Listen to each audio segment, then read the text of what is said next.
ni Ingrid si Jennifer, Sandra. They've been keeping her from us, Iha. Kate! Stop those people with the little child! Tama na po! Nasasaktan na po nanay ko! My God!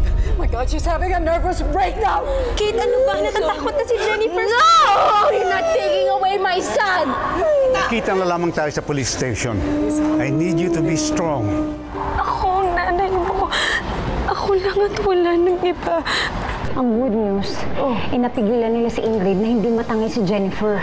Yun nga lang, hindi pa ho nila alam kung may uwi nila dito si Jennifer. Konting diskarte na lang to, anak. Mahuhulog-hulog sa akin ang nanay mo. Salamat ka, wala ka sa matinong kaisipan. Hindi mo maramdaman kung gaano kasakit ang ginawa mo sa amin. May gagawin ba siyang pabor dun sa babae? Nagawa na niya. Natulungan na niya yung babaeng mabawi yung anak niya. Anong tinawag mo sa akin? Nanay po. Sobrang tagal ko lang hinintay itong panahon na to nang dumating. Sobrang tagal ko lang itong hinintay, anak.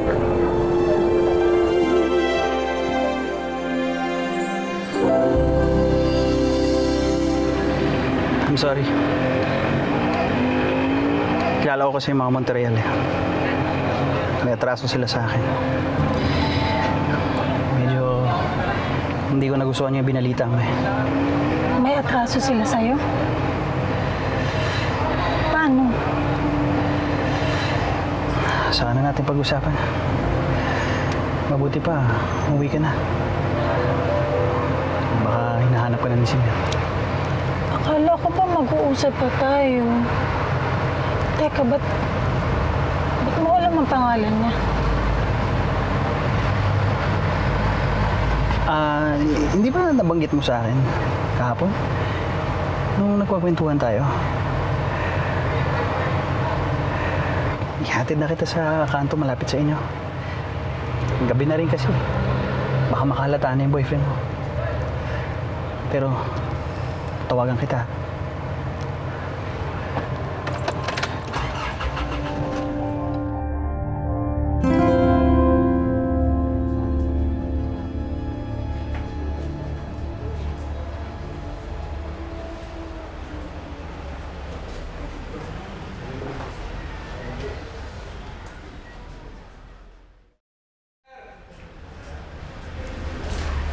Stan!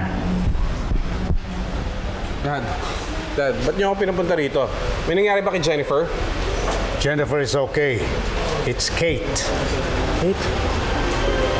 What happened to Kate? Does this have something to do with Mother? Walang ginawa ang mami mo, Stan. Si Kate mismo. Siya may kasalanan sa pagkamatay ni Allen. Hindi si Sandra.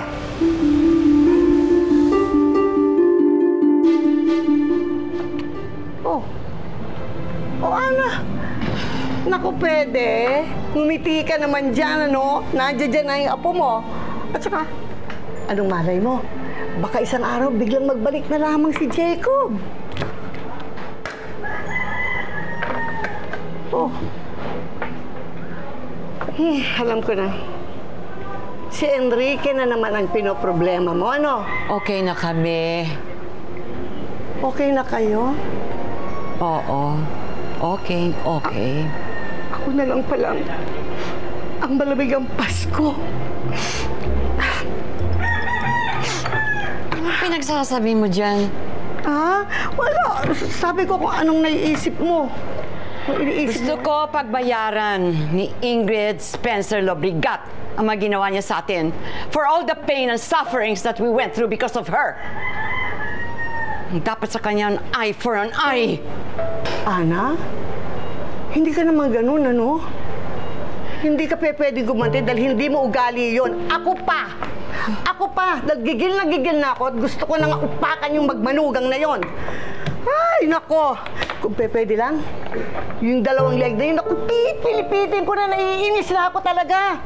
Hirap talaga, oo. Alam mo yan, kung meron, minsan naisip ko rin. Alam mo ba na inundahan na sila ng karma? Kita mo ano yan sa kanila. Pero nakakaawa nga lang si Stanley. Hindi niya deserve yun. Pero sa dami-dami ng mga taong masasama, yung pag si Stanley, naku, ewan ko, ba't nagkaganon? Serious ako, ha? Serious ako sa lahat ng mga sinasabi ko. Pero, Ana, malapit na rin naman ang Pasko, no? Siguro, mas maganda, medyo kalimutan natin ng konti at saka hayaan na lang natin ng batas ang umusig sa kanila. Diba?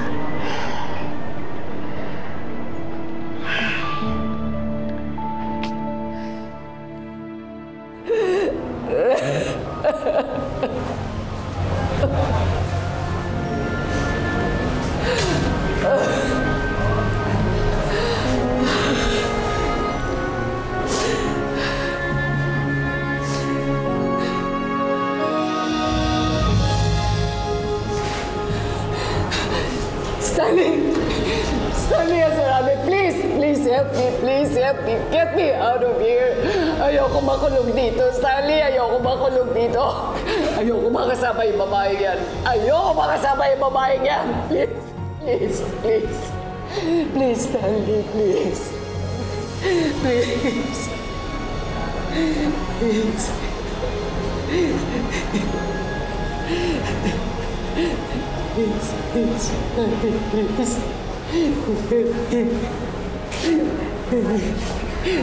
Enrique, tulungan mo ako, please. Tulungan mo ako.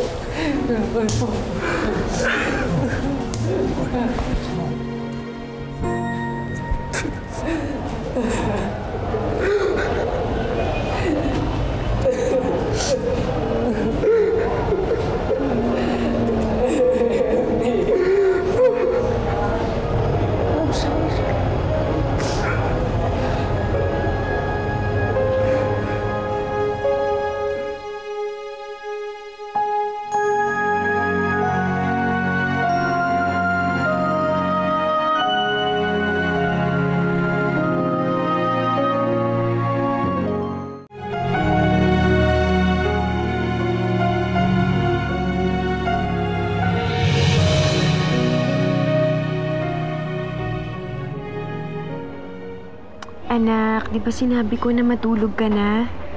Alam kong pagod na pagod ka na dahil naging mahaba itong gabing to para sa'yo. Nay, natatakot po kasi ako matulog. Kasi baka po pagkagising ko, wala po kayo. O baka iba na naman po ang nanay ko. Nay, ayoko na po maulit yun.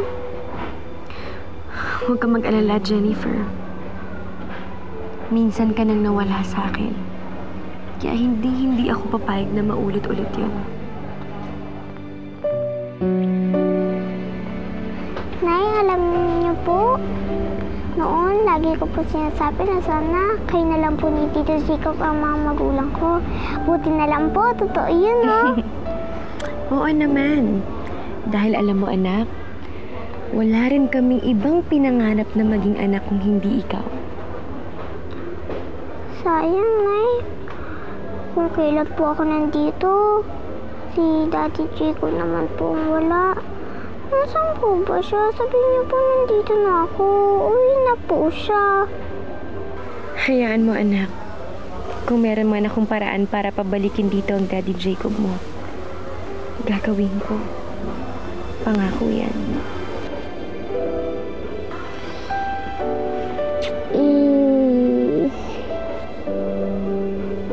Good night, anak. Good night po.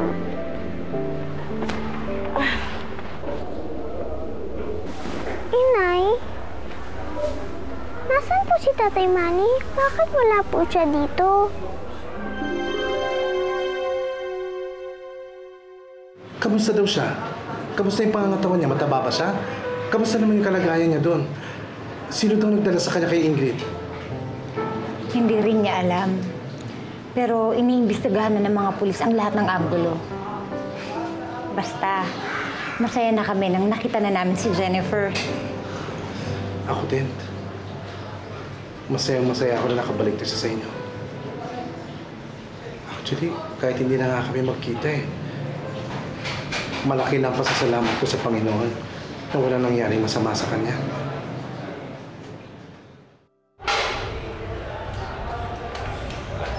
Ako salamat sa Panginoon kung ganun. Sabi ko naman sa inyo basta mataimtim lang kayo nagdadasal. Lahat ng pangarapin niyo ibibigay ng Panginoon. Si Tita Claire, pinagdasal niyo rin po ba?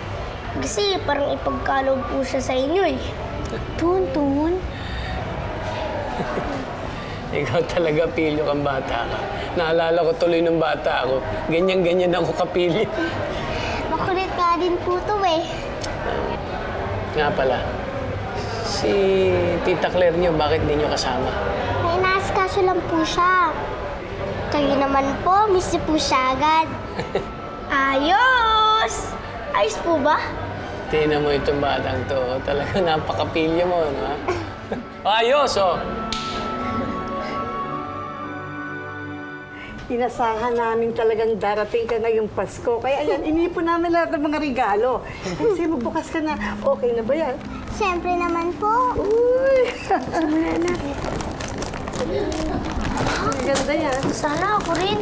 Maraming mabuksan na gift. Kasi Jennifer, hindi mo na itatanong na ikaw nakabunot sa akin. Kaya, marami kang utang sa akin gift. Ang kapal mo talaga, Tonton. Nagsasabi lang ng totoo. Siya. Para matigil na yung kakulitan mo, ha, Tonton. Ako nang bahalang magbabayad sa lahat ng utang ni Jennifer sa'yo. Yun, no? Lola, wag naman ho. Hati na lang po tayo para hindi naman kayo masyadong lugi. Ano rin po? Parehas kayo. Parang times 2. Talaga naman. Sayang, dapat sa akin yan Ano yung kanila? Wala. Sige, bukas na bukas. Lola! Lola, may gift, Oh, saan galing? Wow! Pero kanino po yun? Pero kay Tito Philip, no? Ano ba? Hindi, no? Para kay Jennifer. Nakita ko lang ito dyan sa gate, Jennifer daw. Saan na?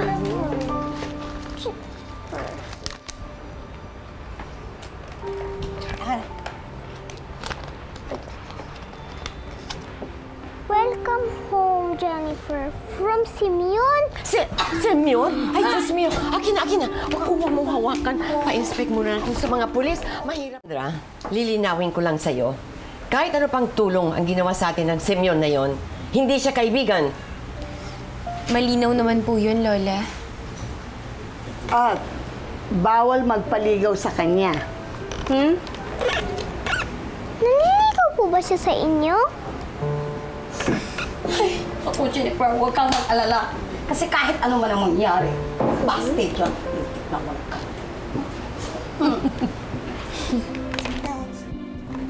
Sige na, anak. Buksan mo na yung ibang mga regalo mo. Sige, bukas. Ano kaya? Ay, nako. Ito, Jennifer. Saan ko na po?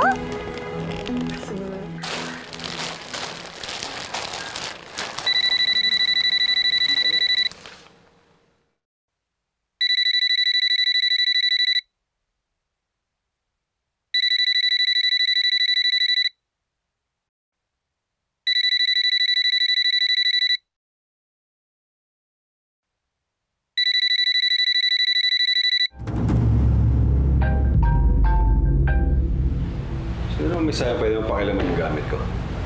Kailan pa nag-umpisang si Sandra tumatawag sa'yo? Tsaka bakit siya tumatawag sa'yo? Bakit may relasyon ba kayo?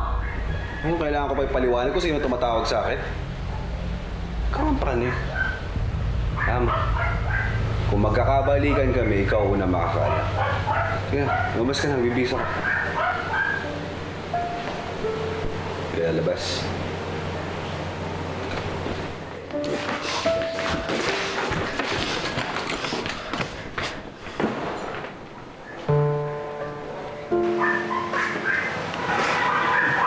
Sandra? Nagustuhan ba ni Jennifer yung binigay ko? Hindi, sabihin mo lang, marami pa ako. Wala ka nang ipapadala, Simeon. Lalong-lalo na para sa anak ko. Nagpapasalamat ako sa lahat ng tulong na ginawa mo para sa amin. Pero hindi ibig sabihin nun na nakalimutan ko na lahat ng ginawa mo sa akin. At lalo nang hindi nangangahulugan na may pag-asa ka pang bumalik sa buhay ko.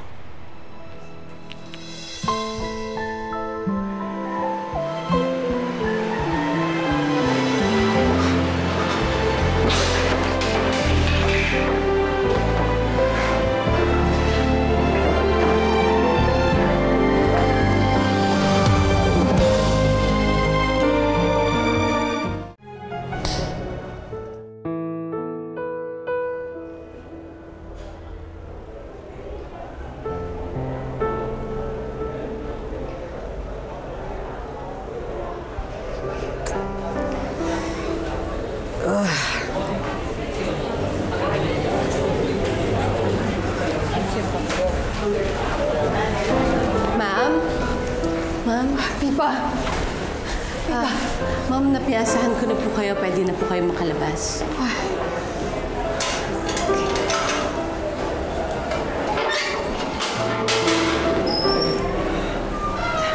Si Starling, nasaan? Hindi ko po alam eh. Ma'am, paano po pala si Kate? Hindi po ba natin siya papiyansahan? Let her stay.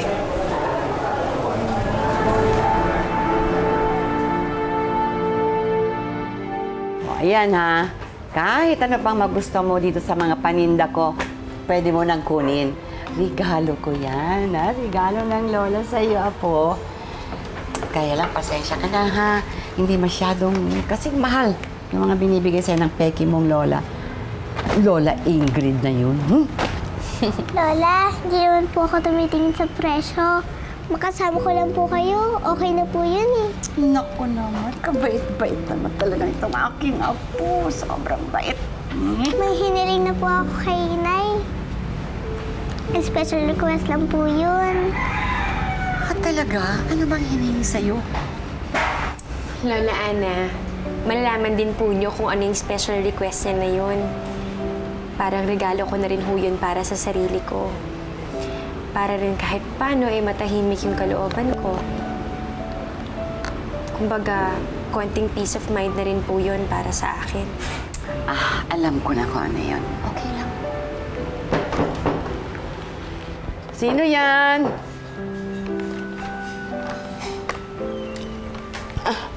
Ana? Enrique? Stanley! Anong ginagawa mo rito? Don't tell me. Inutusan ka ng magaling mong ina.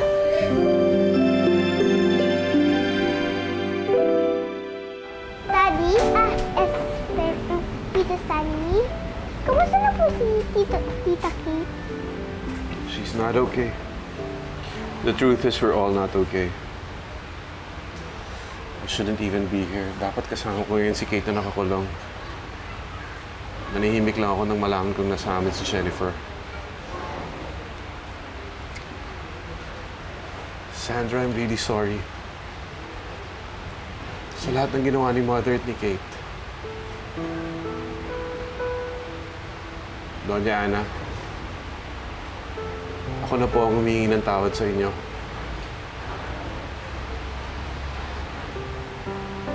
Jennifer.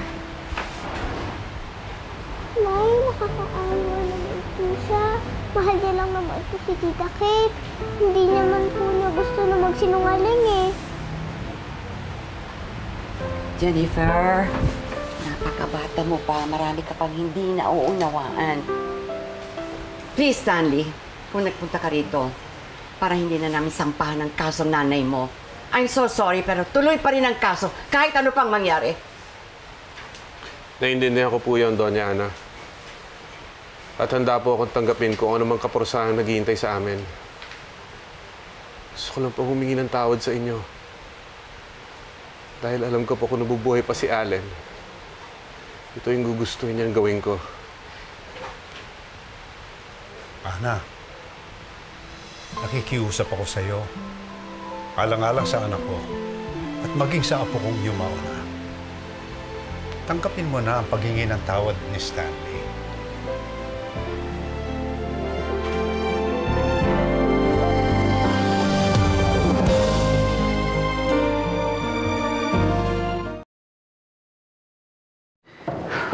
Ang alam ko, nakauwi na siya kanina.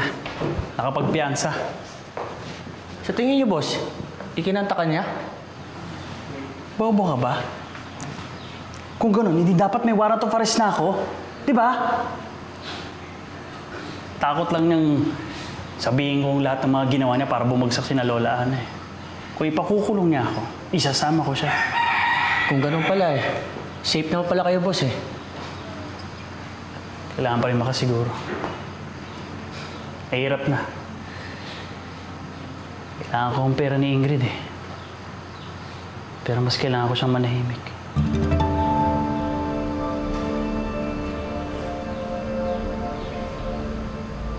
Alam mo nang gagawin mo.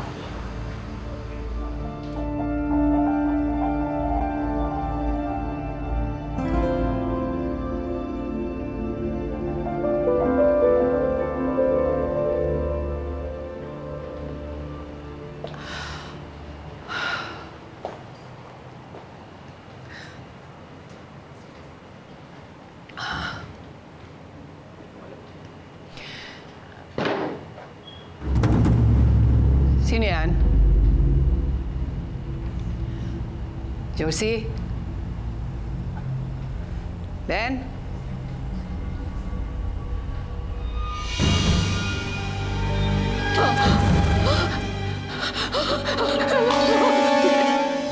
Sana po, kumpleto po tayo ngayong Pasko. Sana makasama po natin yung mga mahal natin. Nasaan nga pala gift ni Lola Ana? Hindi ka pa rin naniniwala na nanay mo ang utak ng lahat ng to? Kaya sana lang dahil sa asawa mong sikit, ba kung ano na nagawa ko sa nanay mo eh. Sandra, pangako, aalamin ko kung sino ang utak sa likod ng lahat ng ito. Nag-aalala lang ako sa tatay si Mimyo eh. Huwag mo na hintayin yun. Baka may kadate lang yun.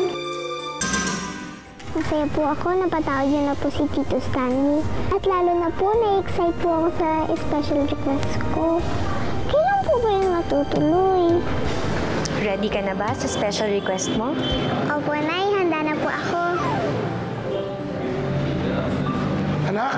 Tay!